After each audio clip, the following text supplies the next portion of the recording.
V tomto období pred Veľkou nocou sme sa spoločne pozerali na jednotlivé výpovede Pána Ježiša Krista, výpovede na kríži. Tých výpovedí, ako sme videli, ako sa tradične považuje, je ich 7. A spoločne sme prešli všetkými až na jednu, ktorú by som chcel, aby sme si dnes spoločne pozreli, aby sme sa nad týmito slovami zamysleli. A tak si prečítame z Evanjelia podľa Jána z 19. kapitoly od 17. verša až po 30. Evanjelium podľa Jána z 19. kapitoly budeme čítať od 17. verša. A slovo nám tu takto vraví. Prevzali teda Ježiša. Niesol si kríž a šiel na miesto nazývané Lebka, po hebrejsky Golgota. Tam ho ukrižovali a spolu s ním aj iných dvoch, z jednej i z druhej strany. A Ježiša uprostred. Pilát napísal aj nápis a dal ho zavesiť na kríž. Bolo tam napísané Ježiš Nazarecký, kráľ Židov. Tento nápis čítalo mnoho Židov, lebo miesto, kde Ježiša ukrižovali, bolo blízko mesta. Bol napísaný po hebrejsky, po latinsky a po grécky. Židovskí veľkňazi hovorili Pilátovi, nepíš kráľ Židov, ale on povedal, som kráľ Židov. Pilát však odpovedal, čo som napísal, to som napísal. Keď vojaci Ježiša ukrižovali, vzali jeho vrchné rúcho a rozdelili ho na 4 časti. Každému vojákovi jednu. Vzali aj jeho spodný odev, ktorý však bol nezošívaný, ale odhora nadol v celku utkaný. Preto si medzi sebou povedali, netrhajme ho, ale losujme oň, čí bude. Tým sa naplnilo písmo, rozdelili si moje rúcho a o môj odev hodili los. A vojaci to tak aj urobili. Pri Ježišovom kríži stála jeho matka, sestra jeho matky Mária Kleofášova a Mária Magdaléna. Keď Ježiš zbadal matku a pri nej stáť učeníka, ktorého miloval, povedal matke, žena, hľa tvoj syn. Potom povedal učeníkovi, hľa tvoja matka. A od tej hodiny si ju učeník vzal k sebe.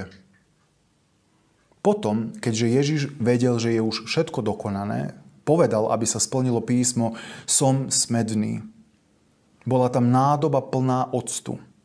Nastokli teda špongiu, nasiaknutú octom na izopovú palicu a podali mu ju k ústam. Keď Ježiš okúsil ocot, povedal, je dokonané. Naklonil hlavu a odovzdal ducha. Toľko prečítané zo slova. Hoci tento oddiel, ktorý sme prečítali, obsahuje aj ďalšie 2 výpovede, ktoré sme už preberali, chcel som, aby sme prečítali trošku taký plnší obraz, aby sme dostali, čo sa vlastne všetko toto dialo v tejto chvíli, v tomto okamihu, aby sme si znovu priblížili celý tento dej lepšie. Ja verím, že tento príbeh, tieto udalosti o tom, čo sa stalo pred krížom, čo sa stalo pri kríži, pretože zaberajú veľkú časť evanjelií, tak verím, že sú nám známe, aj že sme veľakrát ich čítali a nachádzame v týchto oddieloch aj veľa slov, veľa veršov, ktoré sú také povzbudzujúce, ktoré nám pomohli v chvíľach, kedy sme sa my cítili osamelí, ako napríklad vidíme pri Ježišovi, ktorý sa modlí v takýchto chvíľach a prosí Otca, aby mohol zotrvať v tom diele, v tej úlohe, ktorá mu bola zverená, aby naplnil vôľu Božiu. A v takých chvíľach, kedy sme sa aj my možno ocitli v ťažkostiach, v trápeniach, sme sa mohli odvolať na tieto slová a mohli sme v nich nájsť, dúfam, potešenie, nádej, alebo niečo, čo usmerní náš pohľad nie na okolnosti, v ktorých sa nachádzame, ale na zasľúbenia, ktoré nachádzame v písme. Týmito slovami sa vlastne končí v istom zmysle niečo veľké, niečo vzácne. Ale zároveň každý začiatok, ako hovoria, môže byť aj každý koniec, ako hovoria, môže byť aj začiatok niečoho nového. Že niekedy ten začiatok vie byť chatrnejší alebo horší. Keď niečo skončí, ten nový začiatok môže byť slabší, menší. a zase môže byť aj väčší. V tomto prípade jednoznačne môžeme súhlasiť s tým, že tento koniec začal niečo nové, ktoré bolo oveľa veľkolepejšie, ako si vieme dokonca aj len predstaviť. V Ježišovej smrti, ako to už sme aj v piesňach počuli, ako sme to už aj počas týchto týždňov si znovu pripomenuli, nachádzame novotu života. A to nie hociakého života, ale života večného. Pán Ježiš sa tak vyjadril, že on prišiel, aby dal život, ale nie hociaký život, ale život v hojnosti.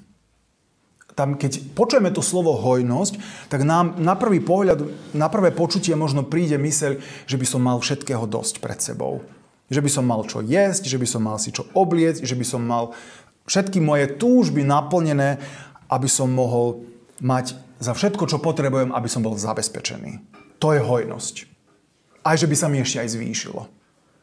Medzi tým hojnosť, o ktorej nám aj tuto hovorí, o ktorej slovo Božie hovorí, je vždy z hľadiska večnosti, nie z hľadiska súčasnosti.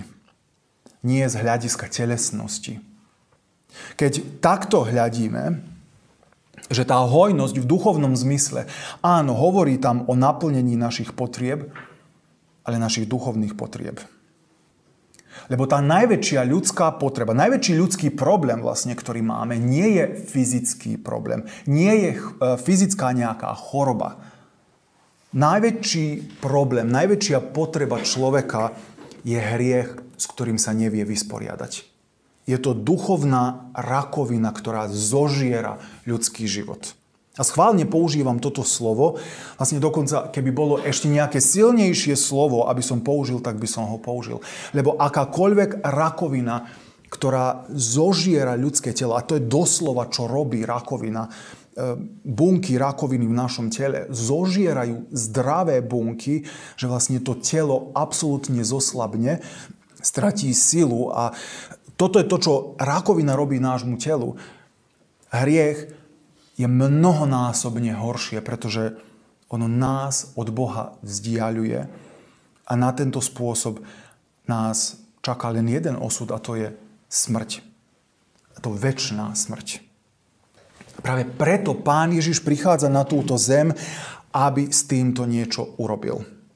A keď čítame vlastne o tomto, čo Pán Ježiš aj na kríži hovoril, tak sme mohli vidieť viacero takých situácií, mohli sme vidieť týchto, kde vo viacerých situáciách to už predtým bolo povedané, mohli sme nájsť také paralelné miesta, kde sme mohli vidieť, že Ježiš až do poslednej chvíle žil podľa toho, čo aj rozprával. Nebolo, že jedno rozprával a niečo druhé žil. Nie, že by on si teraz bol na kríži a našiel niekomu inému kázať niečo, rozprávať niečo, čo sám nežil, čo sám nepraktikoval. A v tom sme aj my boli vyzvaní, aby sme aj my odpúšťali, aby sme aj my boli milosrdní, aby sme aj my preukazovali láskavosť, tak ako aj Pán Ježiš k nám preukázal láskavosť, dokonca aj v tých posledných svojich chvíľach. Teraz, keď prichádzame do tejto poslednej výpovede, keď sa pozrieme do Matúša a Mareka, tak tam vidíme, že oni len zapísali, že vykríkol niečo a vypustil svojho ducha. Odovzdal svojho ducha. Teraz tuto vidíme, u Lukáša sme si všimli tú prvú vec, ktorú povedal. A u Jána teraz hľadíme, že hovorí ďalšie slovo je dokonané. Čo toto vlastne znamená? O tomto by som chcel, aby sme sa dnes trošku porozprávali, aby sme do tohto sa dnes vhlbili, aby sme pochopili, čo znamenajú tieto slova je dokonané aj pre nás. V 17. kapitole Evanjelia podľa Jána, 4. verši, čítame, že Pán Ježiš sa v jeho veľkňazskej, arcipastierskej modlitbe modlí takto. Ja som ťa oslávil na zemi tým, že som dokonal dielo, ktoré si mi dal vykonať. To je v 17. kapitole a tu v 19. kapitole nachádzame, že on hovorí, je dokonané. Aké je to dielo, na ktoré prišiel dokonať, ktorému bolo dané, zverené, že by vykonal, ako to on sa v modlitbe modlí. Aby sme toto pochopili, aké je dielo, potrebujeme si najprv uvedomiť, aký bol stav človeka predtým, než Pán Ježiš prišiel na túto zem. Ján veľmi o tom veľa rozpráva a on používa také obrazy aj v svojom liste prvom, aj v Evanjeliu. Veľmi často používa obraz svetla. Svetla teda a tmy. A hneď na samom začiatku svojho Evanjelia Ján hovorí o Ježišovi, ktorý prišiel ako svetlo do tohto sveta, ktorý leží, spočíva v tme. Tma je v písme prirovnaná ku hriechu. Znovu mohli by sme veľmi veľa takýchto oddielov čítať, že by sme videli, že naozaj na tento spôsob aj v starozmluvných proroctvách nachádzame o tom, kde je už zasľúbené, že ľud, ktorý kráča v tme, uvidí veľké svetlo. Ešte Izaiáš dávno predtým, než Pán Ježiš prišiel na túto zem, predpovedal. V Ježišovi sa svetlo zjavilo tomuto svetu.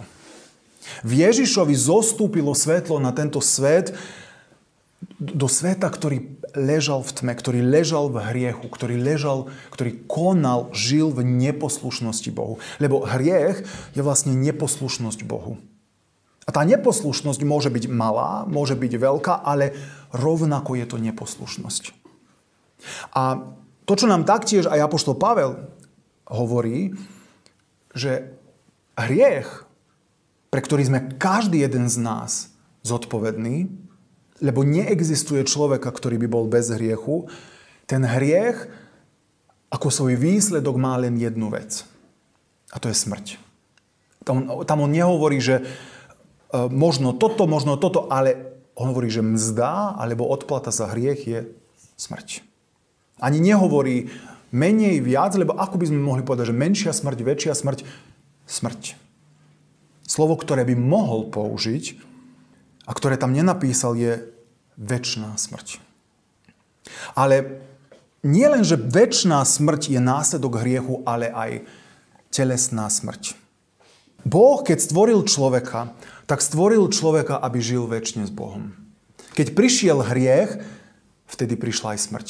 Aj fyzická, telesná, aj duchovná, večná. A človek sa ocitol vo veľkom probléme, lebo ako ja toto môžem vyriešiť? A ľudia sa neustále snažili, aj dodnes sa snažia, bojovať proti smrti. Lenže ako môžeme bojovať proti nepriateľu, ktorého nemôžeme vidieť? Aby sme bojovali, my potrebujeme mať dobrý pohľad na nášho nepriateľa, že by sme videli, ktoré sú následovné kroky. Preto sú mnohé mestá v minulosti stavané niekde na kopcoch, aby sa zďaleka mohol vidieť nepriateľ, ktorý prichádza. Ale ako sa môžeme postaviť takto pred smrťou? Že by sme my mohli na nejaký spôsob prevrátiť a že by sme mohli prehrať, aby sme mohli vyhrať nad smrťou, že by sme dobili smrť. Nemôžeme. Ani jedna snaha ľudská nebola úspešná. Od samého začiatku človek zomiera. Aj každý jeden z nás zomrieme.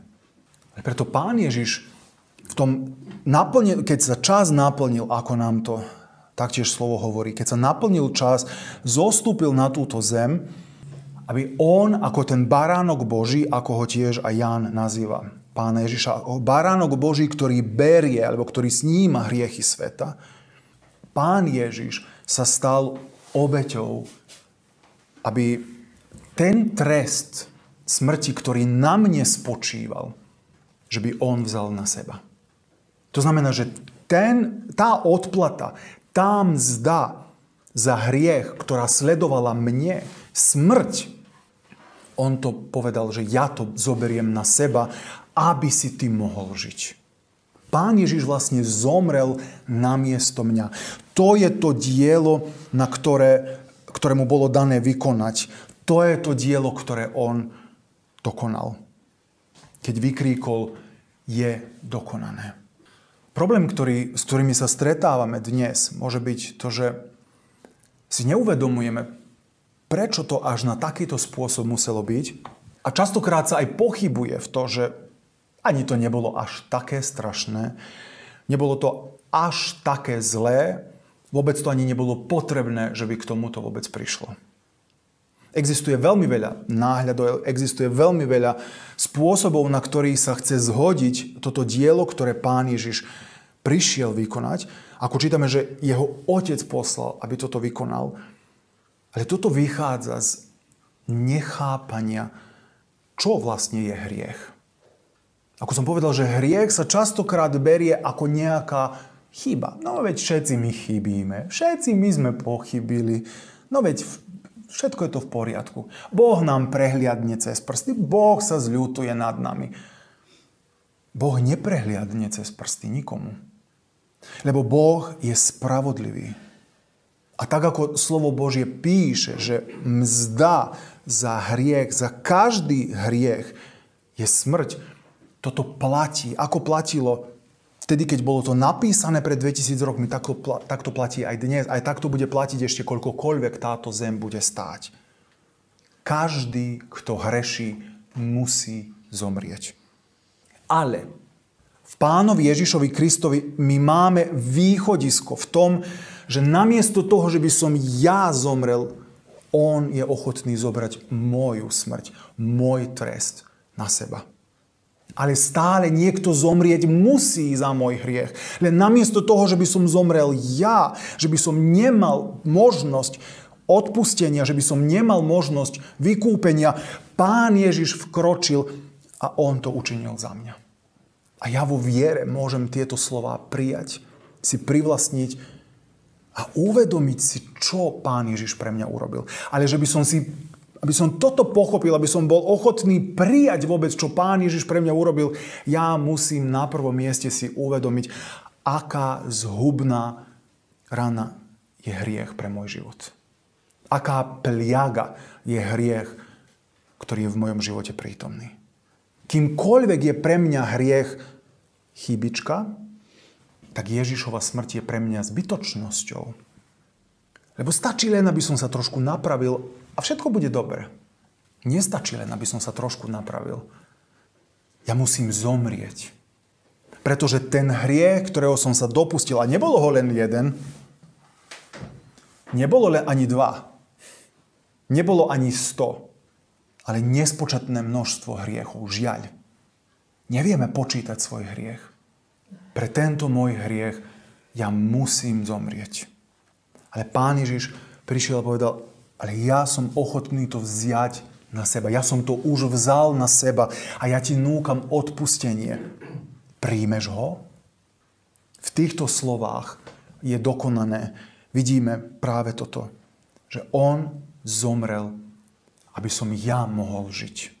On išiel na moje miesto, aby som ja nemusel trpieť, aby som ja nemusel zomrieť.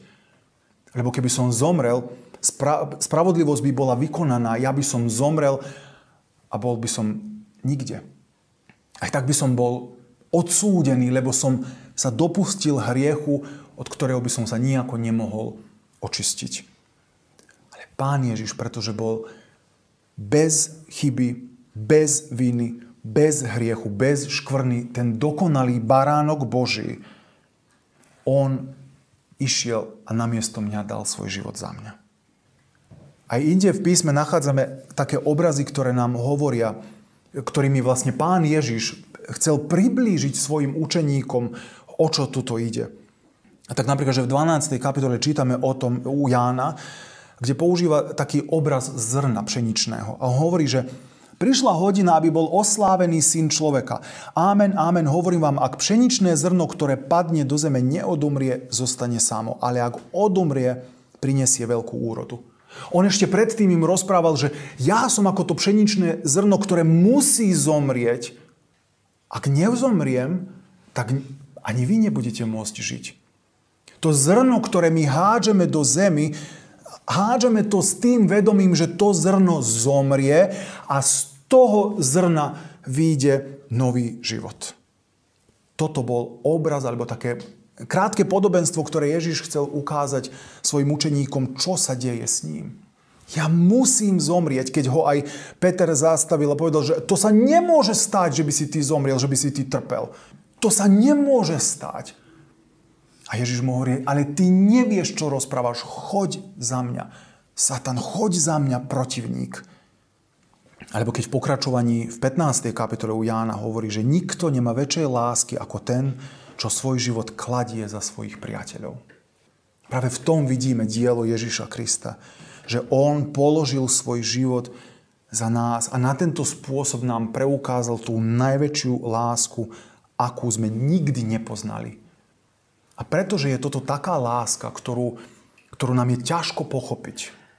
Lebo všade okolo seba, keď hovoríme o láske, tak vidíme takú bľadú kópiu lásky, ktorá sa nám núka v Ježišovi. A keď počujeme o tam nejakom Ježišovi, ktorý nás miluje, tak sa nám to zdá ako klamstvo. Zdá sa nám ako podvod. Nezdá sa nám ako skutočné, pretože sme toľkokrát v tomto živote boli sklamaní falošnou láskou. Ale Pánovi Ježišovi, keby nezáležalo na nás, nie, že by nezomrel na kríži. On by ani len nezostúpil na túto nízku, špinavú, hriechom poznačenú zem. On zostúpil, žil tu, slúžil, pomáhal ľuďom. Jeho služba netrvala len tento týždeň, aj keď o tom nám je najviacej zapísané v písme. Že čo sa dialo, rozhovory, ktoré viedol, percentuálne teda najviacej nám je z toho zapísané. Ale Ježiš o mnoho viacej toho urobil alebo povedal od toho, čo nám je zapísané. On už, kým bol tuto na zemi, sa snažil prehovoriť ľuďom. Do svedomia im vstúpiť a pomôcť im, že by pochopili, čo je to, čo on prišiel urobiť. On im hovoril, neustále im opakoval, rozprával tieto veci v nádeji, že keď zostúpi Duch Svätý, že im toto všetko pripomenie a že pochopia. A vďaka Bohu tak sa aj stalo. Keď zostúpil Duch Svätý, tak môžeme vidieť toho Petra, ktorého Ježiš pokáral, ty nevieš, čo rozprávaš.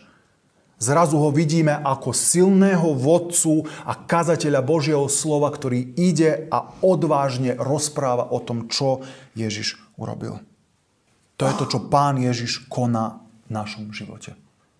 Od stratených ľudí on aj od mŕtvych nás oživuje a on nás nachádza. Sa stávame jeho deťmi, jeho príslušníkmi, jeho následovníkmi. Pán Ježiš vyslobodzuje z otroctva.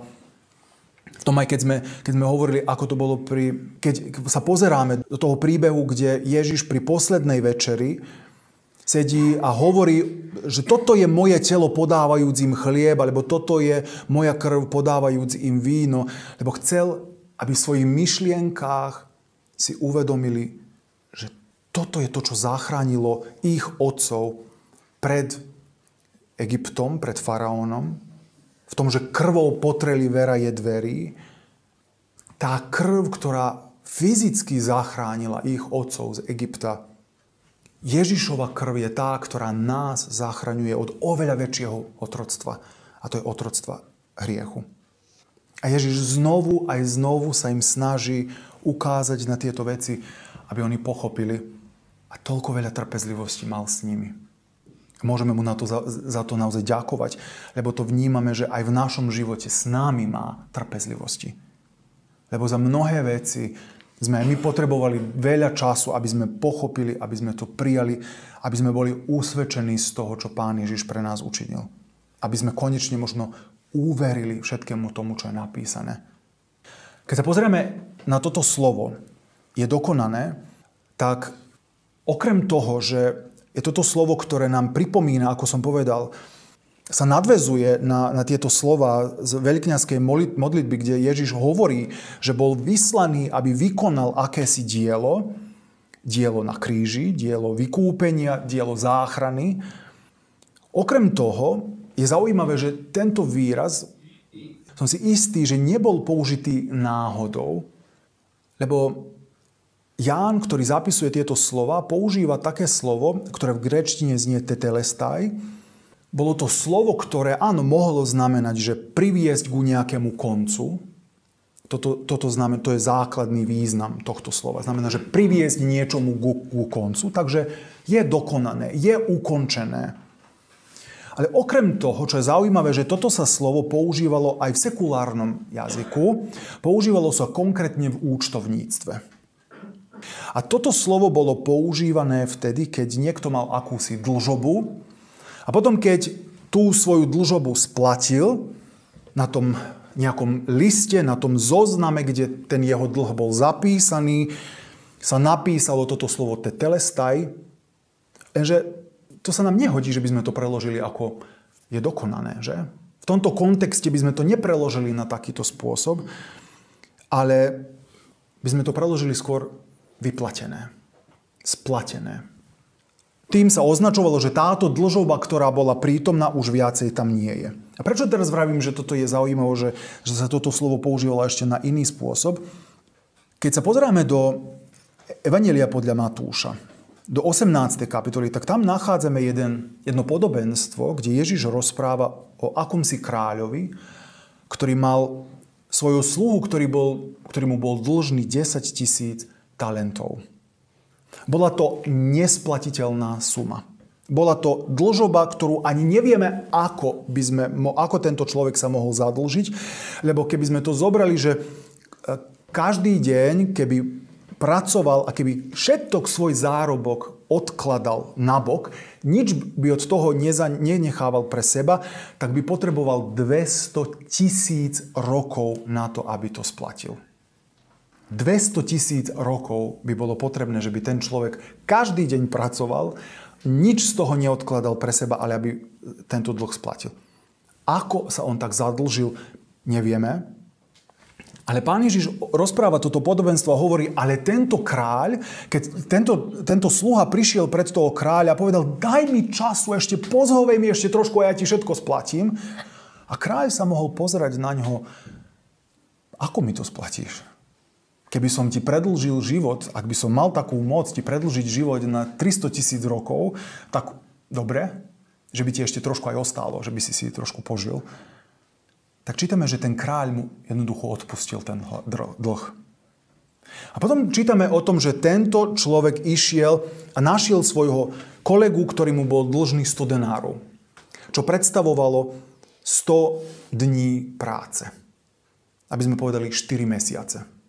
To bol veľký dlh, ale v porovnaní s týmto prvým celkom splatiteľný. A Pán Ježiš sa vlastne, keď rozpráva o tomto podobenstve, tak porovnáva toto podobenstvo s každodennou situáciou ľudskou a rozpráva o odpúšťaní, teda o neodpúšťaní. A hovorí, že ten kráľ, to je Boh, a ten, ktorý bol dlžný kráľovi, to sme každý jeden z nás. A môžeme sa pýtať, že aký som ja to dlžný Bohu, tomu ako tento sluha, ktorý bol dlžný svojmu kráľovi. Dlh, ktorý som ja dlžný Bohu, je hriech. Ja nie len, že som hriechom priviedol na seba trest smrti, ale ja som sa vlastne Bohu zadlžil, lebo Boh mi dal život a ja som môj život premrhal. Ako keď niekomu niečo dáme na používanie a on to premrhá, tak on mi je dlžný niečo. Ale to najvzácnejšie, čo sme od Boha dostali, bol náš život, ktorý sme my premrhali svojim hriechom, svojou neposlušnosťou, svojím spôsobom života, svojou vzdorovitosťou voči Bohu. My sme sa zadlžili. Alebo ako to sa jeden kazateľ vyjadril, že ako je možné, že by tento človek z tohto podobenstva takto veľmi sa zadlžil. Zdá sa, že to je najväčší dlh, ako sa človek môže zadlžiť, či vôbec by existovalo, lebo aj slovo 10 000 bolo v gréckom jazyku to najväčšie číslo. Takže to bolo proste čo bolo najväčší dlh, akým sa dlh môže človek zadlžiť. Ako k tomu prišlo?